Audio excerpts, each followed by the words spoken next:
Collapses, miracles, walk-offs, and the most watched moment in baseball history, the knockout phase of the 2023 WBC gave us moments that felt straight out of a movie. Like the quarterfinal game of Mexico versus Puerto Rico, it featured one of the most incredible comebacks in WBC history. In the first inning, Kike Hernandez worked out a walk, and after a ground ball single and a sacrifice fly, Puerto Rico would make it 1-0. But the real damage came next. Javi Baez turned on a pitch and sent it screaming to right for a 2-run homer, but it was not over. Before Mexico could breathe, Eddie Rosario went back-to-back. 4 runs, 1 inning, and it felt like the game was already decided. According to historical data, teams winning by 4-0 in the first inning would go on to win 81% of the time, so Puerto Rico had the math and the momentum on their side. Mexico showed some resilience in the second inning with an Isaac Paredes solo home run to right, but then it led to nothing. Through the middle innings, Puerto Rico controlled the tempo. They were playing good defense, including a Kike Hernandez full extension diving catch in center field. But Mexico was not going to go down so easily. In the 5th inning, Randy Arozarena walked to load the bases. Then Alex Verdugo, with 3 balls and 2 strikes, hit a blooper to center field. It was now a 2-run game. In the 7th inning, Alexis Diaz came into the game to pitch for Puerto Rico. In the previous game, his brother Edwin Diaz suffered a freak injury while celebrating a victory, so his brother decided to take up the mantle and use the same entrance song that Edwin Diaz would famously use. But if this was a movie, it was Mexico's movie. He was welcomed with a double and 2 walks. The bases were loaded with nobody out. Then manager Yadier Molina went to the bullpen again to bring a new pitcher. He was able to get 2 outs, and Puerto Rico was 1 out away to get out from this mess. But then Isaac Paredes delivered again, lining a ball to left to score 2, and the game was tied. And before Puerto Rico could reset, here came Luis Urias with another hit to right. Mexico led for the first time all night. It was a 1-run game into the 9th. Puerto Rico was able to get runners on first and second, but with 2 outs, Kike Hernandez struck out to end the game. Mexico had completed one of the greatest comebacks in World Baseball Classic history, and were going to the semifinals. But if that game was a comeback, this other one was a roller coaster. USA versus Venezuela. Quarterfinal game. The first batter of the game, Mookie Betts, reached on a single. Then Mike Trout hit a bloop single that allowed Mookie to go from first to third. But the throw got away, so Mookie was given home plate for the first run of the game. Then a liner to right and a Kyle Tucker single drove in 2 more runs. Venezuela was forced to go into the bullpen immediately. USA led 3-0, but Venezuela answered instantly in the bottom of the first. Jose Altuve's single, and then came to the plate Luis Arraez. He had won the batting title 3 times in a row, but power was not his game. Tonight, it was different. He turned on the pitch and launched it to right for the 2-run homer. In the blink of an eye, it was 3-2, and the message was clear. This game was going to be a roller coaster. In the middle innings, it was time for USA to punch back. Betts with a sac fly and Tucker with a solo homer, pushing the difference back to 3 runs. In the 5th inning, USA pitcher Daniel Bard lost the zone completely. Walks, wild pitches, and a hit batter. He came off the game, leaving the bases loaded. Then Arraez with an RBI that could have been worse if not for a nice play by Tim Anderson. But then Salvador Perez tied the game with a double, and Acuna took the lead with a long sac fly to the warning track. From down 3, Venezuela now led 6-5. Bottom of the 7th, 2 outs, Luis Arraez at the plate. And to the surprise of everyone in the stadium, he homered again. He matched his 2021 season home run totals in one single night, and the game was 7-5. The momentum had fully flipped to Venezuela's side.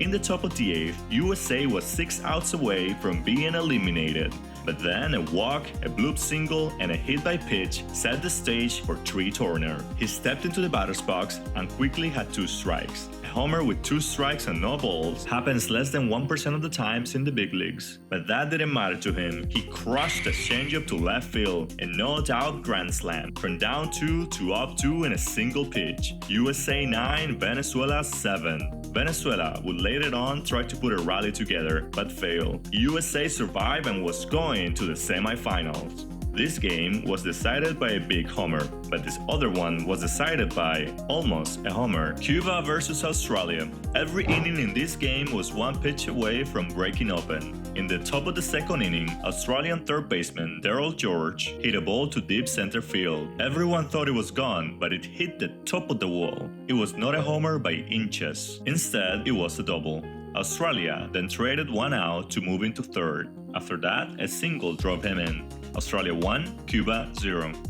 Then in the third inning, the game could have ended early. Australia had the bases loaded with 2 outs, but Cuba was able to escape with a ground out to the shortstop. In the bottom of the fifth, it was Cuba's turn to have the bases loaded. They, unlike Australia, had nobody out, and they took advantage of it. A sac fly and a 2-run single, 4-1, and Cuba was on top. It looked like separation, but Australia answered with a 2-run homer. It was 4-3 in the top of the sixth. In the eighth inning, the pressure rose again. The tying run was in scoring position for Australia, but Liva Moinelo, one of the best closers in NPB, didn't blink. A strikeout and a fly out, and the game was going to the ninth. Raydel Martinez, another good pitcher in NPB, silenced Australia to close the game. Cuba won and had a date in Miami, a game that was going to be surrounded by a lot of non-baseball related things, but now it was time for Japan to demonstrate what they can do. In the third inning, the player with the most home run power in that team, Shohei Ohtani, lays out a bunt, but the throw gets away. Next batter, Yoshida, moves the runners, and then Okamoto unloads. 3-run homer, and it was 4-0 Japan. Italy answered back in the fifth, cutting the distance to 2 runs. But Japan answered back. Doubles, pressure, separation. No drama, just execution. Samurai Japan advanced. Composed, efficient, inevitable. But maybe their biggest challenge was coming. The semifinals were set. Japan, Mexico, a game that some consider the best baseball game in WBC history. Rocky Sasaki opened at 102 miles per hour. Patrick Sandoval matched him with precision. In the second inning, Yoshida singled to center field, but Murakami struck out and was not able to get him in. But on the top of the fourth, Mexico was about to show up. Even with 2 outs, you can always start a rally. 2 well-located hits put runners on first and second. Then Rocky Sasaki, who was nicknamed in Japan the monster of the Reiwa era, decided to throw a splitter that hung just enough for Luis Urias to unload. 3-run homer. The monster was beaten, and Mexico was winning 3-0. In the bottom of the fourth inning, with 2 runners on base, Murakami struck out again. In the bottom of the fifth inning, Okamoto hit a deep fly ball to left that looked like he was gone, but the Randy Show was in town. He jumped and took it away. In the sixth inning, Ohtani singled, but Murakami struck out once again. But after that, Japan was able to work out 2 walks and load the bases. Sosuke Genda hit a sharp liner to left, but there it was, you guessed it, Randy Arozarena. It felt like he was everywhere, and Japan was running out of time. But in the 7th inning, Kondo singled, Ohtani walked, and with 1 swing, everything could be erased. And Yoshida didn't miss. He hit a game-tying 3-run home run, and Japan was back. In the top of the 8th, it was Mexico's time to punch back. Randy Arozarena made his presence felt once again with a double, and Alex Verdugo drove him in. Later that inning, with 2 outs and runners in scoring position, Isaac Paredes added 1 more. And it could have been 2, but Joey Meneses was thrown out of home plate. 5-3, Mexico. But Samurai Japan hung in there. In the bottom of the 8th, they manufactured a run with a bunt and a sac fly. It felt like a boxing match with punches thrown back and forth. And now it was time for the bottom of the 9th. Japan down by 1. Mexico about to do history. Ohtani led his team with a double, and Yoshida walked. The winning run was on first base. Coming up to the plate was Murakami. He has struggled all night and tournament. He stepped into the batter's box with 2 nations holding their breath. Baseball can be so cruel or so romantic depending on what side you're on. It is a game of failure, but everything can be erased with 1 single swing.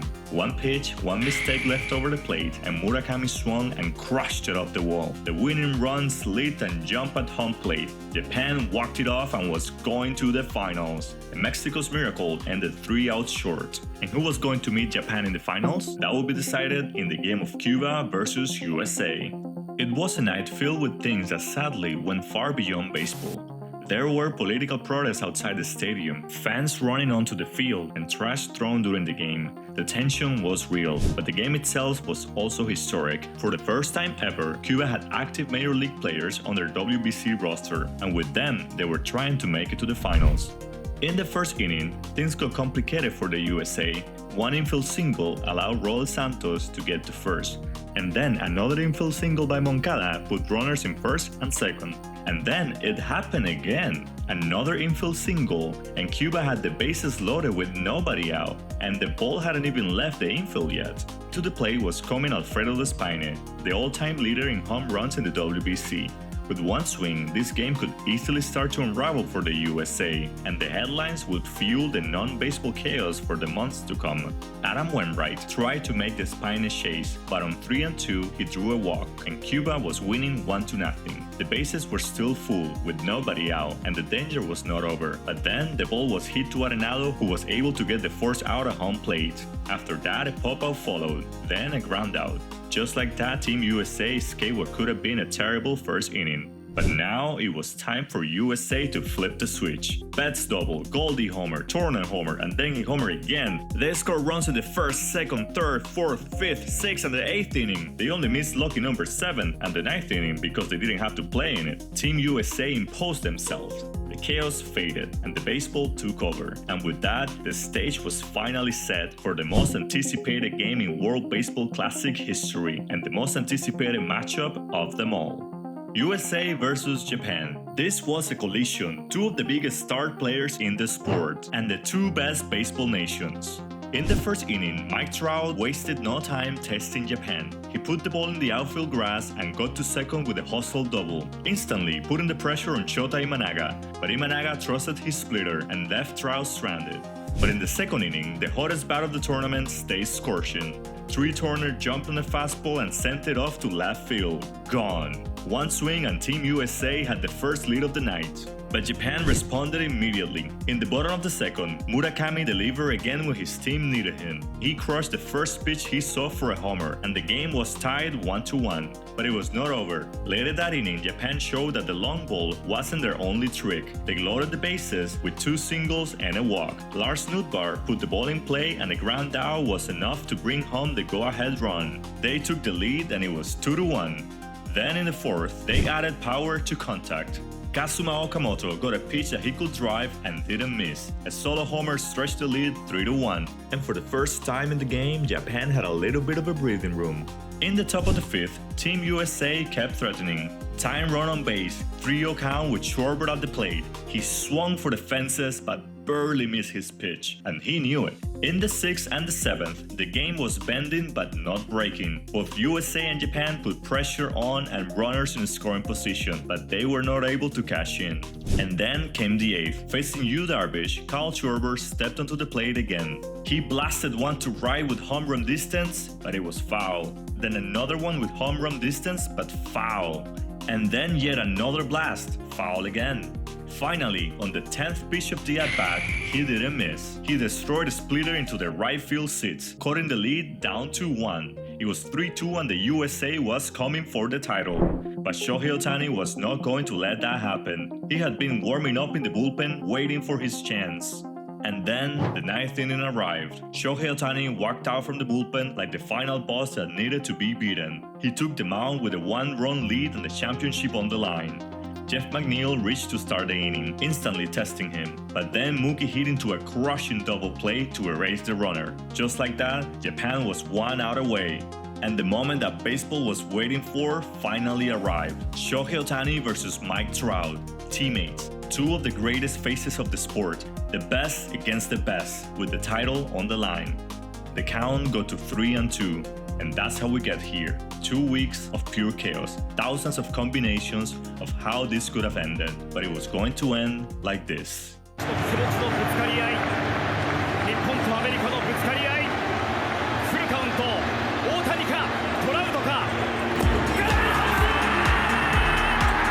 Ohtani strikes out Trout, and Japan's back on top of the baseball world. Trout swung and missed. Japan won the World Baseball Classic the only way that could have ended. And because of all these moments and more, the 2023 WBC was the best baseball tournament ever.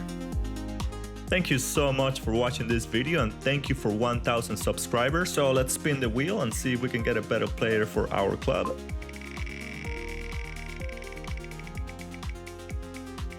Alright, that's pretty good. Hello Ramirez, not too bad. I'm gonna put it on left field, and we have a new player in the club. Thank you all for watching, and I'll see you in the next one.